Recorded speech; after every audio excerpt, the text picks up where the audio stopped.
Health Fun podcast. Today I am joined by the lovely Nicole Doherty, also known as Queen Nicole. Hello, Nicole. Hi. We are eating gelato at the moment, which is obviously not very the stereotypical way to start a podcast, but we just were both stuck in traffic on day one of my period, and I just can't be fucked. You know, that day one of your period, we're just like, I just want to get into bed and I want to have some ice cream and some chocolate. We So both that's got what we're here doing. 5 minutes ago. in distress, so we deserve this. Cheers. Yeah, so cheers to that. So sorry if this is a bit more of a relaxed, casual podcast today, but you know the vibe when it's day one of your period. You just don't care. I feel like that's us anyway, though. Like, if this was mad structured and, like, it wouldn't be natural. No, it wouldn't. Sorry, we're not even going into the introduction. Do you want to talk a little bit about... So we met in Bali, first and foremost. Well, we met in Ibiza a few years ago. In a very... No, we didn't. I don't know who that was. That wasn't me, it was Patricia. That was a different time in my life. Anyway, we met, didn't really know each other then, obviously, but we met briefly and then re-met in Bali, reintroduced ourselves. Back in February, did you get here last year? January last year. So I would have been in Bali a few months there, and you're just back from Bali, and now you are leaving off to Oz again. And I'm also leaving, where I don't know, one night flight to Oz, and we're going to figure it out from there, and that's what we're going to talk about today. We're going to talk about the feminine flow. Are you going to Oz? Did you book a flight? Yeah. Oh, I already had a flight booked. Oh. Yeah. But you're deciding if you're going to stay or not. Yeah. We're going to With just one step at a time, which is really important for overwhelm, because if you have too many things going on in your brain at once, there's so many options that it's analysis paralysis. So we're just taking baby steps at the moment, and we're going to go with it from there. But do you want to tell everyone that's listening a little bit about yourself, who you are, what you do, if you know what that looks like right now? I know. I'm like, hey, I'm having an identity crisis as we speak. Okay, I'm Nicole. It's so funny when people introduce me as also known as Queen Nicole. I'm like, like there's part of my body that's like, I know. No. But I made my Instagram account when I was 16. And the name just stuck, honestly. And now I've, like, built a brand. And I'm like, hey, Queens. Like, I can't... It would feel wrong. And, like, sometimes people... When I meet people in person, they're like, oh... Like, they call me, like, Queenie. Because of my Instagram name. And I'm like, I kind of like it. I am a Reiki master, meditation facilitator, and a soon-to-be yoga teacher.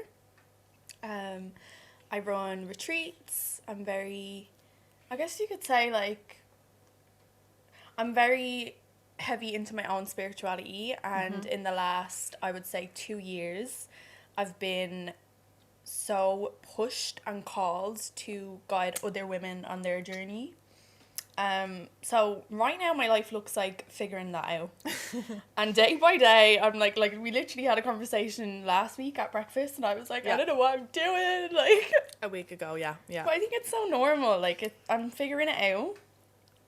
It's nice to have friends that have like seen me in that space, or like seen me doing what I'm good at, because then I can turn to you guys and have like, not the validation, but I guess it's just reassurance to be like, no, you're so fucking good at what you do, like it's like important. You were just saying, like I know that this is what you're supposed to be doing. Yeah, so like it like obviously it's good to challenge what you're doing in life, to make sure that you're living life by design, that's in alignment with you, going after what you actually want, so you're feeling fulfilled. Like obviously we're not going to be happy all the time, but if you've got that kind of purpose in what you're doing, and it doesn't have to be like this fucking massive purpose that you're trying to save the world, obviously that's what aligns with me, and that's what aligns with you and what our career looks like. But not everyone has to have that kind of deep purpose. You can have deep purpose in so many other aspects of your life. But I think when you do have that strong intuitive knowing that that's what you're meant to do, running away from that or turning away from that is more so fear. And that's what, when you were going through that last week, I was just looking running. I was sprinting. Usain Bolt. I'm like, no, it's all, don't do it anymore. And like, I don't know. I don't even have shame in admitting that, because I feel like it's so fucking normal. It is. I can curse. Oh, absolutely, far away. Right, fuck. No, I'm joking. Yeah, I think it's so normal. And there's also like fear of the unknown. Like you said, I'm moving to Australia. I don't have a solid plan. I don't know what my life looks like a month from now. And I was struggling when I got here first, especially because I think if you're sensitive to energy anyway, like coming to Bali is like mad. Yeah. Like essentially, especially coming from the West, because for me anyway, I've like finally settled into being at home, being around people in that mindset. Just like it's different. Like let's not pussyfoot around it. It's fucking different. Yeah. So I've just gotten settled into that, and then when you come back here, like it's I feel the same when I go to Ibiza and here. It's literally like plugging yourself out of a motherboard and like into another one energetically. But it is though. Like this island is built on quartz. I heard about, was it you telling me about the ley lines? Potentially. Someone was telling me about the ley lines, where basically Bali is on an energetic crossover of different lines, isn't it, or directions of current or something. I don't even know, I'm butchering that clearly, but because there's the crossover, it's that intensity. And I was actually looking at it, it was beside Portugal, or there's a line going through Portugal as well, and my Reiki teacher, or person I went to Reiki for, she was basically like a spiritual mentor for me. She like brought me into this world for sure, and like validated that for me. Coming away from like Ireland and stuff, I always kind of had it in me a little bit, was too scared to explore it, but she definitely helped open my eyes. Shout out to Sylvia if you're watching. But I love her so much. But she always said that the energy in Portugal was different. There's something about it, there's something about the people that come here, there's something about needing to kind of protect your energy, cleansing your energy. People come here and like have different breakthroughs of life and stuff like that. And she then as well told me about Bali, that I'd come to Bali and I'd do something really different and really profound. And I was like, absolutely no, I've got my life made up. I know I'm a nutritionist, I know that I'm working with females, and that's that. And then obviously this has unraveled into other things since I've been here. But if you don't question what you're doing, if you don't question where you are in life, you're gonna remain stagnant, and like you might not get to see what's beyond. That's what I mean. I was saying to you about, because I originally was supposed to go to Australia 2 years ago, and then COVID happened and all of that. And now I actually do believe that was for a reason. Like everything has built up to like this moment, and it's happening when it's supposed to, and divine timing. But my visa runs up on December 11th. So like there is a little bit of like, not obligation, like I don't have to go. But if I don't use that, like it is just a waste. And there is part of me that questions, I'm like, okay, if I didn't have that visa, like, would I be pushing myself to make this move? Probably not. And that, I don't think that's a bad thing, because, like, I could happily stay in Bali, like, in my comfort zone and just, you know, be like, what am I fucking doing with my life? But now I'm like, it's almost like a positive, I'm positively forcing myself to... It's a little bit of a push, Yeah, explore, see what else is out there, like... I know that it's essential for my growth to change environment and meet new people and challenge myself in other ways, and I'm excited. But it's really important, like what you said, change your environment. We can stay stuck in our head about change and wanting to change and wondering what the best option is, but at the end of the day you're going to have to pick something eventually. So don't try and control the outcome or what that looks like, or be wrapped up in kind of like failure, because you're not going to fail. At the end of the day you're going to learn something. And no such thing as failure. We win or learn. I think. Win or learn. Yeah, instead of win or lose. Really? Yeah. So you either win and it goes to plan and it goes the way you want it to and you're thriving, or it doesn't go to plan but you get to learn something. You get to grow. I always say a lesson or a blessing. Same thing. But I've never heard win or learn. I suppose lesson or blessing is very much more spiritual. Yeah, like win or learn. Feminine, masculine. Fucking won. We so funny. It. Remember when we were hosting that women's circle and we gave that girl, like, you gave a really solid answer, and then I was like, but maybe it doesn't have to be that at all, and you were like how very masculine of me. Literally, I was like, why does my brain go like that? Yeah, but we compliment each other really well in that aspect. I think. Yeah, I am trying now. So like we would have done a women's circle here last week. Like I would have watched Nicole. You did 1 or 2 women's circles, I think, earlier on in the year in Bali before I left. And like up until.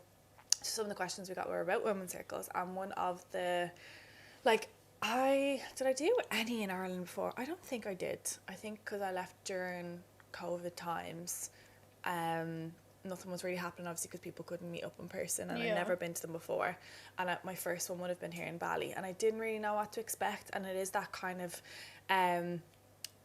it's weirdness. It's awkward. You're never really around strangers in that kind of like uncomfortable setting from what we would think is weird based on conditioning, okay? But when you actually get to go to them and get to share, you get to see that there is that sense of security, that sense of safety, and that sense of like power in being vulnerable and sharing with people. And what's so amazing with the women's circles is, of course, like we'd lead and we'd set the tone for the night and set the theme and maybe guide something, but the women sharing actually help each other as well, and that's what's so nice, I think. So we got a question, and it was basically, what do we do in a women's circle? So do you want to take the lead on that one?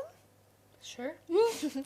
I feel like there's no specific one answer of what a women's circle is. Like, I think if you held a women's circle and I held a women's circle separately, it would look completely different. Mm-hmm.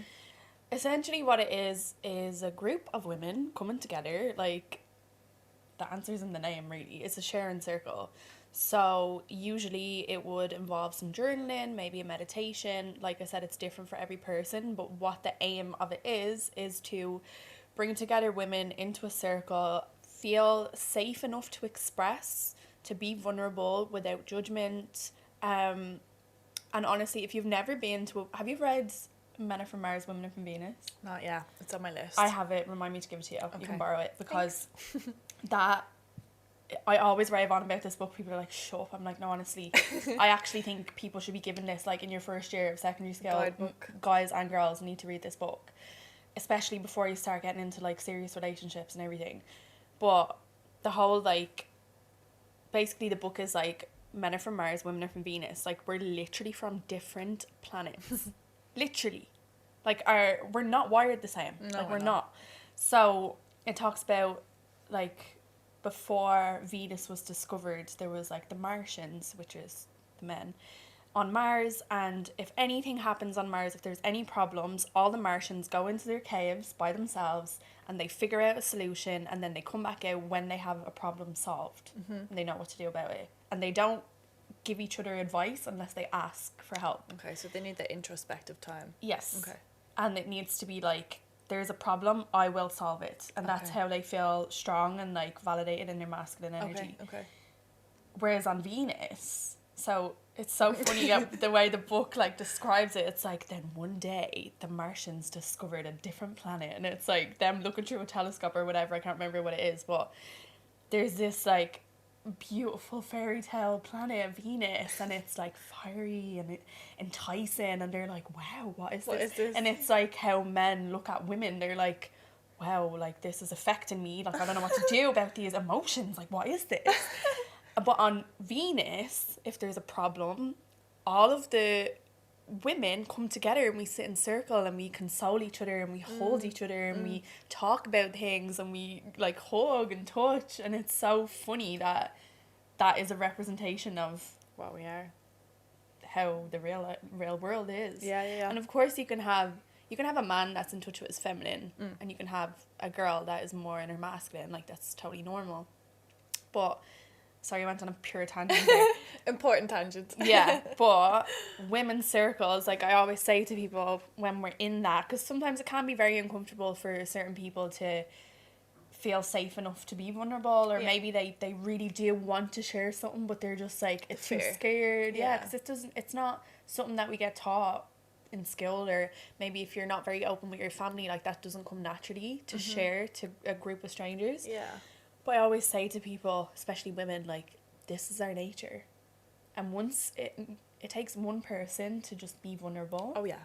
And it's like a ripple effect. Mm-hmm. And I honestly, if you've never been to a women's circle or a sharing circle, or even just, like, group sessions of meditation or anything that you get to express in, I would recommend doing that if you're curious. If you've been like, oh, I would love to try that, but, like, oh, people think I'm a weirdo, or I don't have the balls to do that, like, I would recommend doing it, because you'll be pleasantly surprised. I can almost, like, promise you.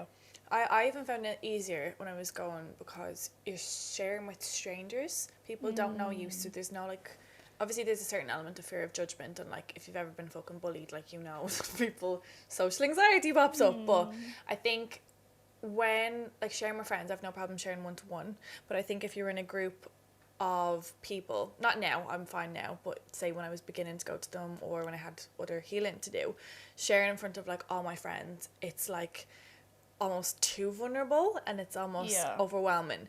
And this is why I think what's really good about with women are encouraged to go to retreats and stuff by themselves, because you might hold yourself back from really sharing, from really opening up, because you have that person that could be your neighbour, best friend through your childhood, or your school best friend or whatever, and they know that version of you that they've grown up with. But what if you want to step away from that version? What if there's like a different part of you that is trying to come out, but because you are holding yourself back to fit in, or to kind of any sort of change with your identity is going to be hard for yourself. But then there's the element of what about people around you, and like some themes can come up as like the guilt of stepping away and choosing themselves and all this kind of stuff. So I think if that is something that is holding you back, don't wait for your friends to go. Like, go by yourself. Don't wait for fucking anybody to do anything. Yeah. There's like a very mixed dynamic in, say, like my 1 day retreat. So some people feel more comfortable. Maybe it'll be like sisters that come together, and it's special, and it's nice to see that they can hold each other through that. But then also people that come by themselves, like you said, maybe there's past trauma there. Maybe there is an element of trying to blossom into somebody else, or shed skin, and you almost feel like you can't do that because there's people from your past that know that version of you, like you said.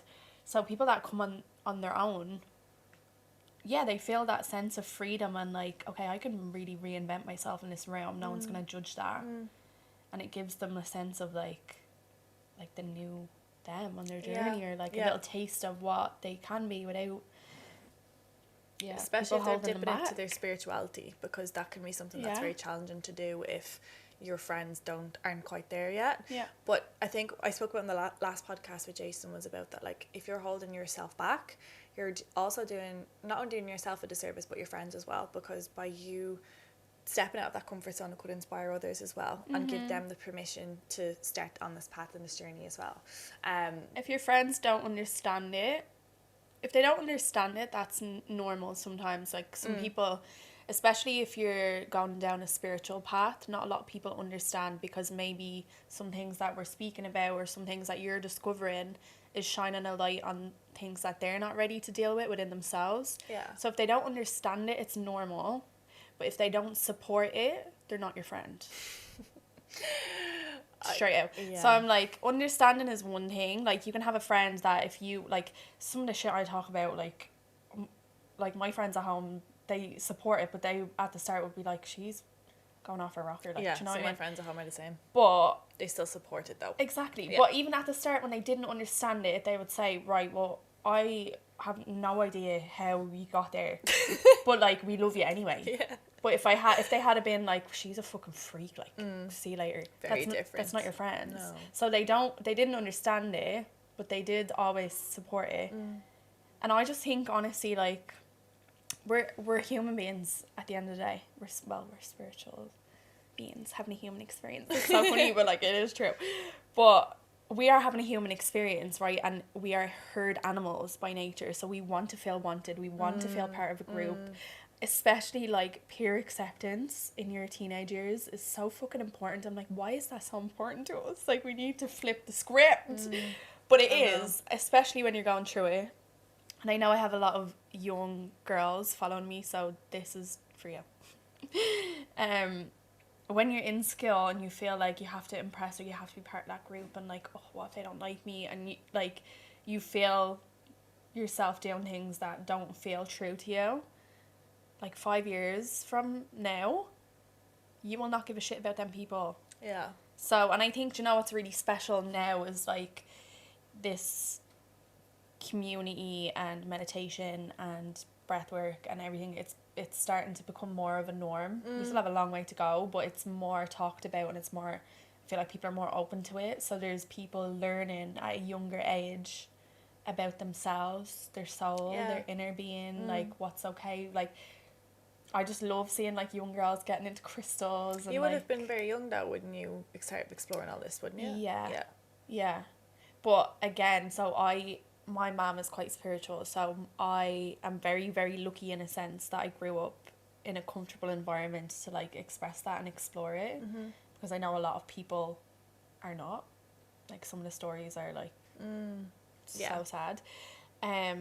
But yeah, my mum was very spiritual, so whenever I have you ever heard of a crystal child? Only because I've heard you talk about it before. Okay, so there is like a group of like a soul tribe basically that have been come down and like reincarnated on Earth, and they were called indigo children, and they were in between like the 80s. Sorry, I'm just gonna get you to move that in because you're just talking quieter. So Okay. if you want to talk louder and move it out, go for it, but just don't want the mic to go down. So yeah, so there is a group of souls, soul tribe, soul family, say, that reincarnated onto Earth in like the 80s, and they were called indigo children. 70s, 80s, 90s, no, yeah, 70s, 80s. And they were the indigo children, very like headstrong, very sensitive to energy, very like all of the things, spiritual things or whatever. And my mom was told by me that she was an indigo child, and then she was told that I was a crystal child. Okay.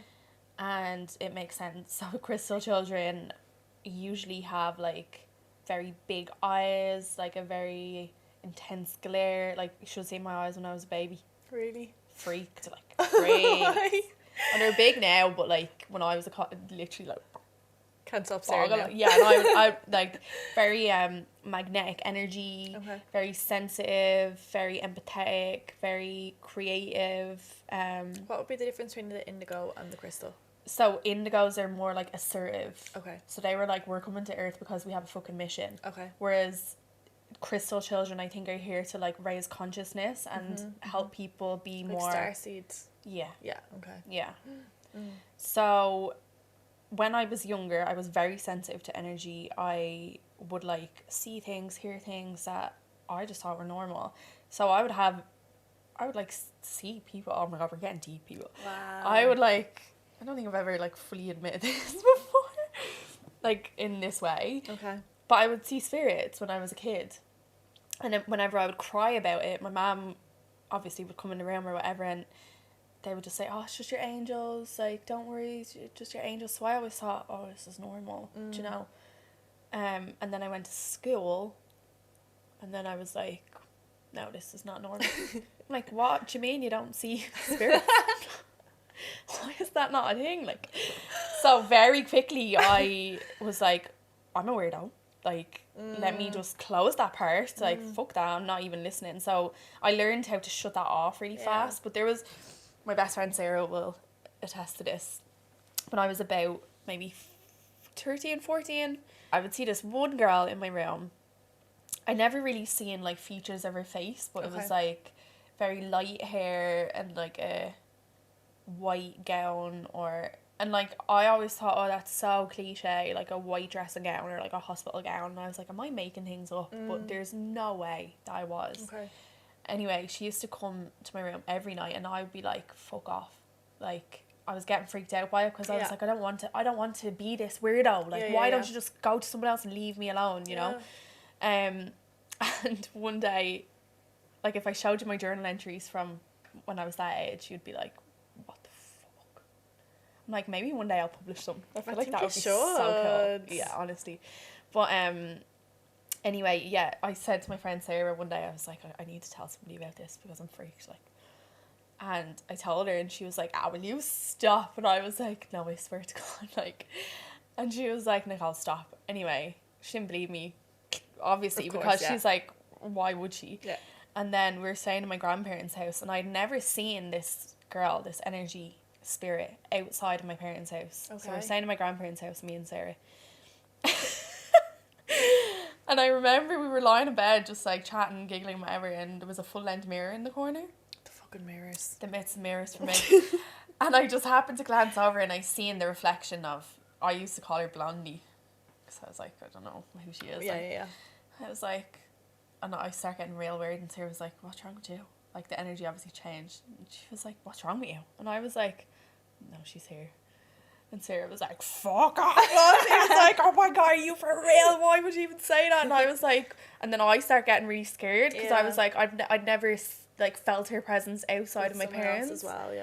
So I was like, shit, like, why is she showing herself? Like, what does she want? Like, whatever.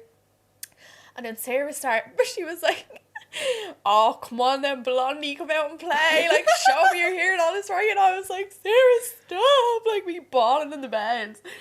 And then I was turned into Sarah. Like, there's no word of a lie. There was, like, a bedside table with a lamp on it. And I was turned into Sarah and she was facing me. And I was, like, crying, like, with the covers. I was like, Sarah, stop. You're making her angry. Like, literally, like. And then, like, I'm not joking, like, the lamp just fucking flopped off the table and the curtains screamed. Sarah shit down her leg. Like, she was like, why did you do that? And I was like, how would I have done that? Like, I'm facing you. But anyway, after that, she was like, oh, I fully believe you. Yeah. Like, there's no way that could have happened. Now, that's a very, very severe case. Like, Okay. that doesn't happen all the time. Okay. Would you still see spirits now? Yeah. Wow. Yeah. But because I'm more open to it. And it doesn't scare you? No.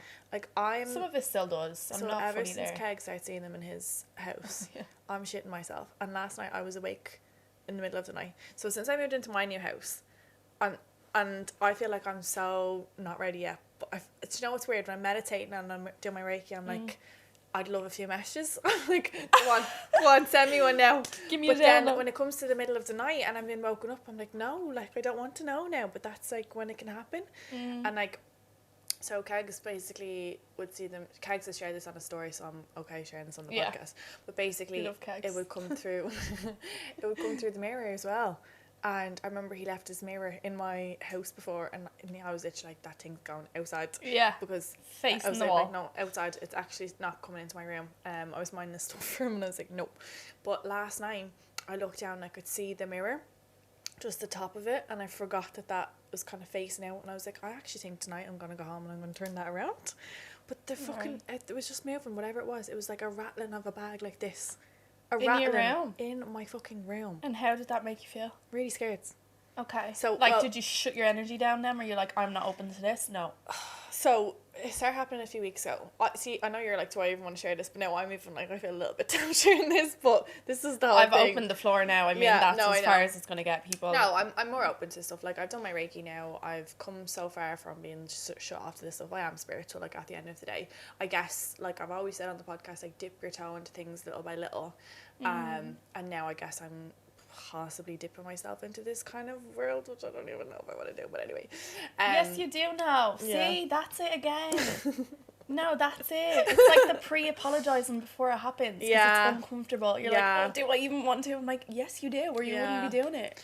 This is what we were just talking about. Like, literally, I'm trying to bring more of the feminine and spiritual into what I do, into my business. And obviously, I think you can fucking smell it off my content, to be honest. Like, the bang of spirituality off my content. Even though there's like, I love how the dub phrases are coming out. But like, you can see it in like what I want to do, but I just have that fear of, because I have got that science audience as well, that I'm like, they're gonna think I'm fucking batshit crazy. But I really am trying to bring the two worlds together at the end of the day, because I do believe that there is room for both. Everything There is really energy. is. Like, you can prove it with science all you want, but everything is energy.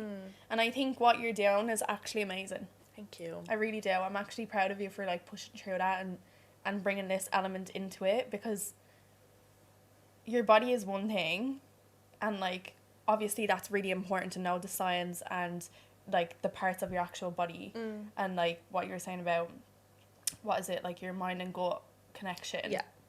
But also your mind is your energies and energy, everything your like soul, that. Yeah. like your thoughts. No, your... I made a commitment this year that I was going to tap more into the energetic side of things. So I train in Reiki level 1. I'm going to be training in Reiki level 2 soon. Yeah. I know. And I've done the trippiest meditations ever. And it just brings you to another world. And I'm fascinated by it. Like, and that transforms your mind. Like, I used to have depression. I go through waves of sadness every so often, question my life, feeling like the world is ending, but ultimately I know that it's actually fucking not. I'm just coming into shore now on that wave myself. Into shore. We made it, white flag. But I ultimately know that it's really not. I'm just a real deep thinker and we can get lost in our thoughts. But years ago, that wasn't the case. Like, the depression was so fucking bad that I used to be constantly crying, constantly feeling lost, constantly feeling stuck. But like, now that I have access to this other world, there's like more hope, there's more openness, there's more, yes, people are fucking have a lot of bad bones in their body, but at the end of the day, we can look at them through the lens of love. You can look at them and kindness. And as fucking cringy as that sounds, we can. Like, I don't believe that there are fucking evil people, and well, maybe there are, but like, they're evil by conditioning, let's say. Yeah. And you know, there's not, like, babies aren't born to fucking hate people and all this kind of shit. But I think you can help yourself by being more open to this. Like, I really feel for people who are so cut off to all of this stuff and are so pessimistic and negative and so rational that it paralyzes them, you know.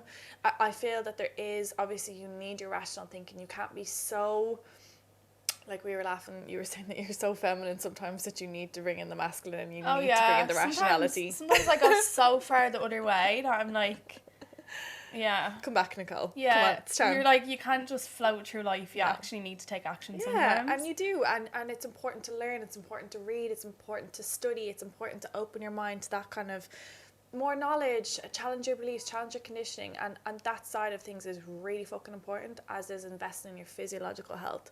Yeah. But they are recognizing how important spiritual health is for your development, is for your health. Yeah. And I think, why the fuck not to like delve into this world and see what magic is there, you know? Can I also add that how daunting it is, because now that spirituality has become like mainstream, like the hip and fun thing to do is to go to meditation and put it on your story. Like, I get it, but there's this like misconception of what meditation is, or people are like afraid because it's daunting. Like, your spirituality is yours.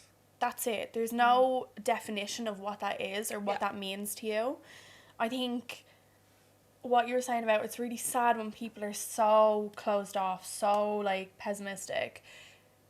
People need faith. Like, we need faith in something, whether that's God, the universe, source, a higher power, whatever that looks like for you, whatever that is. Even if you don't know what it is as well. Even if you don't know what it is, but just believing that we are all connected by something bigger than us, and that's beautiful, that you are going to be okay.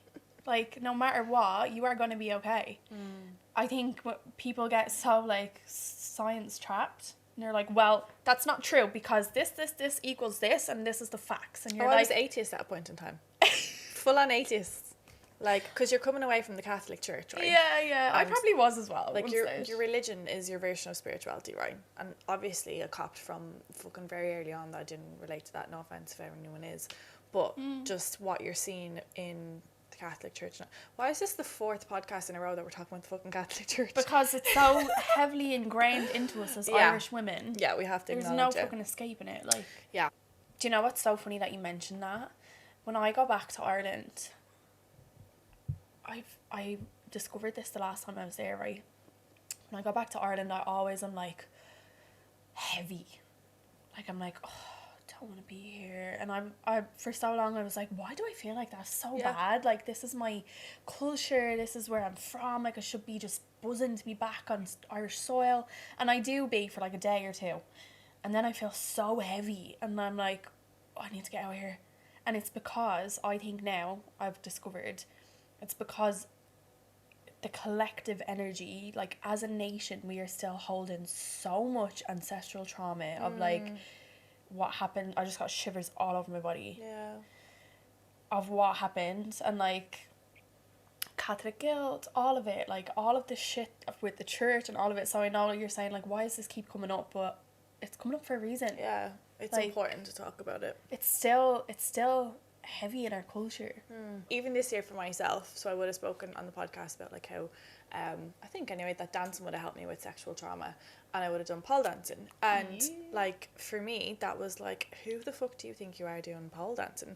But it was really trying to bring my feminine into my like an embrace of my sensuality, my sexuality, which was something that I've been heavily shamed for by males and females, which the female side of things I've only recently realised, and like you said, it's that ancestral trauma that's passed down about shame on a woman being in her power, being in her sexuality, and like, you know, owning that. Like for me, every class that I showed up for, every time that I like felt the judgment like shake away, melt away, and like just really go for it and swing around that fucking pole and shake my ass, I was like, oh God, who do I think I am right now? And it's like, why can't we fucking do that? But like, there's so much attached to it. Like, do you remember like when you were younger, if you got pregnant, that would be like the absolute shame of like that happening? Even, yeah, but even like what you're saying about shaking your ass and even saying that out loud is like, there's shame somehow because we've been so heavily conditioned from generation and generation and generation to have that in us.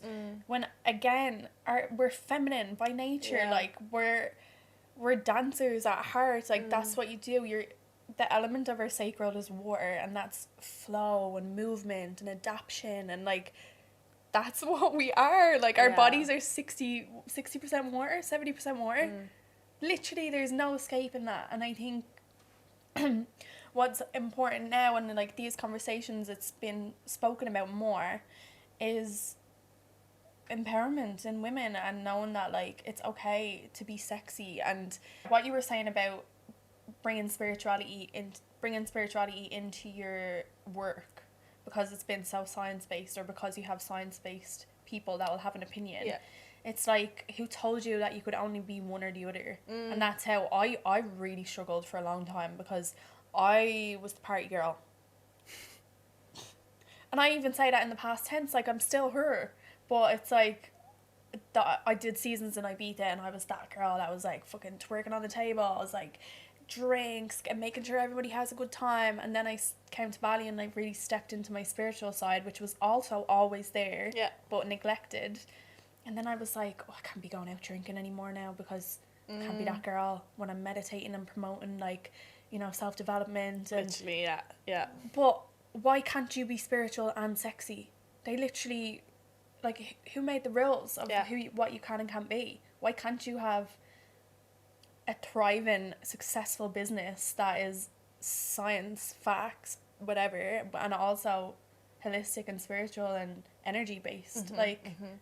We'll get there, we will. You can do whatever the fuck you want to do, by the way. You can do anything, sweetie. It's like when you start acting outside of what society, the box that society has put you in, whatever that looks like for you, whether it's a certain role that you assume in your family dynamic, if it's what type of friend you are, if it's whatever, you're in that little box in your community, in Ireland, England, wherever you are in the world.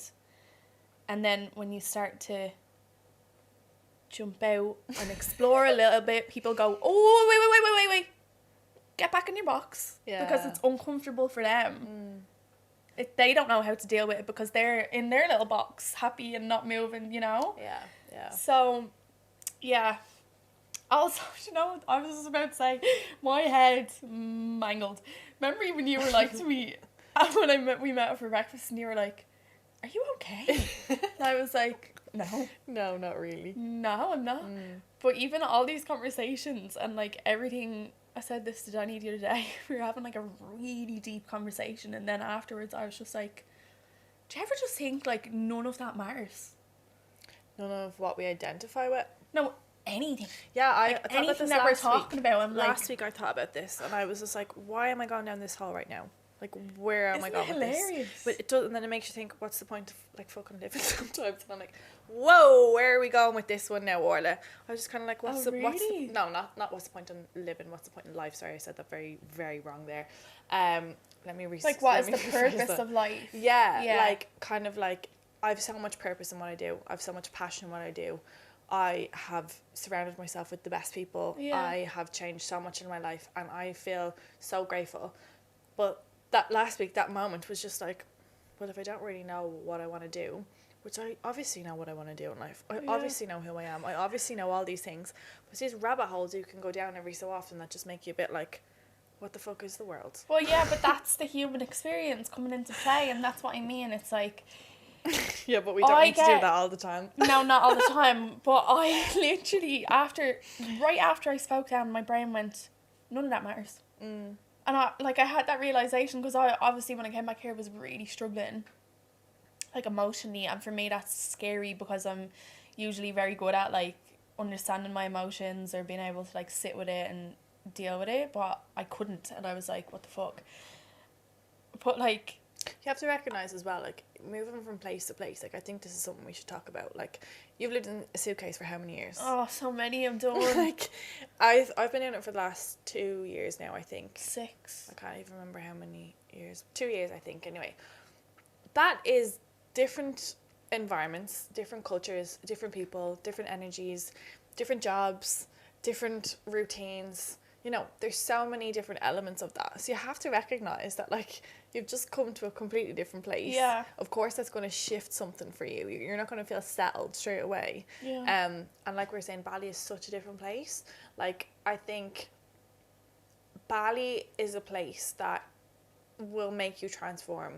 Even if you don't 100%. think you've got something to heal from, That was slaps you in the face. you will have something to heal from. I remember Avine, we were going to Uluwatu my first weekend when I crashed my fucking bike. Oh my god. Somehow I damaged my coccyx or broken it or something. Wouldn't even go to the hospital or doctor to figure it out because I was like, I can't even face that But right they now. would have told you can't do anything about that. I broke my tailbone one time. This is what actually, that's what people told And me. It's just rest. you just have to let it heal. 8 weeks. You just sit on a little rubber rig. 8 weeks. Anyways, so but jumped on the back of Avine's bike, 1 hour drive down to Uluwatu, no bother at me. That's how Right. much shock I was in. Anyways, Avine started telling me about Bali. She'd been living there a few months and started telling me that basically Bali is a place that will reveal different things to you. And even then I was only kind of coming into spirituality, like accepting it and kind of being open-minded. And like she said that to me and I was like, would you come off it? I've just like gone through so much healing in Portugal. I'm fine. I'm so fine. Little did I know a few months later I'd be absolutely shook it. But it can be a place that's challenging for people. I think a lot of people just associate it as paradise. And of course it is a paradise in its own way. But it is a place to come if you want to let that in, if you want to go there, you can really transform. And I think that's what makes it such a special place here. And people say, oh, I'm going to find myself, like, and laugh about that, but actually, yeah, It's deep it's so work. true. It's so true. It kind of just, like you said, it will reveal things that you need to look at. And if you do not vibe with this island, it will chew you up and spit you out. I'm just being honest. Like, some people come and there's so many things that are just like to the point where they're not ready to be here, they're not ready to deal with them things. And that can manifest in so many different ways and forms. Maybe it's a bike crash, maybe it's, I don't know, you get scammed, maybe it's whatever. It could be anything. And a lot of people just go, this is too much, and they leave because they're not ready to deal with the internal world and what's going on yet. Yeah. Ibiza's the same. They're very similar. Really? Yeah. I always say that Ibiza is like the Bali. No, Bali is like the Ibiza of Asia. Okay, wow. Because there's this like, there is the party scene and there's people on holiday and they just come here and get fucked up. Like Ibiza, like party capital of the world. Yeah, very true. But there's also that spiritual community. There's such a like deep rooted history in the land. There's like so many communities that have been there for years and years. Do you know what I love? Have you ever seen like restaurants and stuff that they've got old-fashioned paintings and like a lot of the women and children are naked and they're like bathing and stuff like that? Like I feel like that's what the old traditional land was like before people came in and destroyed it. It was very feminine, very much about nurturing. God is a woman, like we own the world. People don't understand. You literally have a fucking vortex between your legs that can create new life. It's fucking amazing, isn't it? It's amazing. I'm a bit like baby fucking, what's that word? Oh, do you have to goo? The goo, yeah. A bit broody lately for some reason. I don't know why, but like, and I don't know why because like I'm only fucking 27, don't even have myself a fella. No, I'm joking, but I'm just really fascinated by it lately. It's always been something that I've been pushing to the back of my mind because I'm like, that's not even a thing to think about right now. Yeah. But I don't even think about it in the way that I'm like, okay, I need one right now. I need a family. Like, there's no attachment to it. I'm just fascinated by it. Like, how do you grow a fucking baby? I think this happens as you get older. Like, I feel the same. It's magical. magical. I used to always say, I don't know if I really want kids, but now I'm like, wait, I have this incredible opportunity to like bring life into the world. Like what? I remember when we were in school, and we would watch like the video and we'd be shown like one born every minute, see you later. but all you're thinking about is the trauma of it. All you're thinking about is fucking like needing stitches and this, that and the other. Oh, I'm after getting like a little, like not a fanny floater, like not in a good way. Like, oh, I don't want to get stitches. But No. fair play to just mothers in general, like women that go through it. I'm like, wow. But like that's how I would have always viewed it, as like, ew, gross, pain, why would we do that? And now I'm like, of course I would love for that not to happen to me, but Yeah. how amazing is it that you can actually bring a child into the world? Like, I know Yeah. kids aren't for everyone, and that's fine, that's a topic for another day, but I'm seeing people around me getting pregnant, and like young people, and well, they're not young, I keep forgetting this, that like at the age where you can have a kid and it's like, I know. it's actually a normal thing. But it's funny, you're like, oh my god, they're having a kid, and you're like, oh wow, okay, good for them. And like, wait, no, that's actually a normal age to have a kid. But like, what even is a normal age to have a kid, you know, as per society, whatever that looks like. But I think when I see that now, I'm like, she's really grown that in her. Like, she's really, Yeah, it's such a beautiful experience. yeah, like, and I'm just fascinated by it, and I'm just in awe, and like, Yeah. like them showing up to work normally and trying to expect themselves to perform when they can't even eat because they've got nauseousness. No, And it's like, don't. we expect so much of ourselves as I well. said this to Danny the other day, I don't know how twins came up in topic, and I was like, oh, see, if I had twins, I would expect you to be taking paternity leave just as long. Like, two needs two. Yeah. Because new mothers especially, like, I'm not taking away from the dads, like, you're all amazing as well, but like sis really just pushed that out of her fucking vagina, like, do you know what I mean? So new mothers with a newborn at home, like, that's a full-time job. Power to you, queens. I know. Power fucking to you. And I remember I had one of my clients on a call, and she felt like she wasn't Wonder Woman. I was like, you have 4 kids. If you're listening right now, you're fucking queen. She puts these expectations on herself to be Wonder Woman, but she didn't feel like that. And I was like, I think you're fucking Wonder Woman. You have 4 kids, you work full time, and you're still showing up to try and look after yourself with coaching. And I can't even look after myself sometimes. Wow. Like, that's Wonder Woman. And it's still this pressure on ourselves, these expectations we put on ourselves to be whatever. And it's like the basic thing of bringing a fucking child into the world. Can I just say how powerful women are in general? Yeah. Like, when you really strip away judgment, and because we're all heavily conditioned, like the male gaze, all of it is like, we place our worth naturally on what a man thinks of us, right? That's what we've been conditioned to feel like.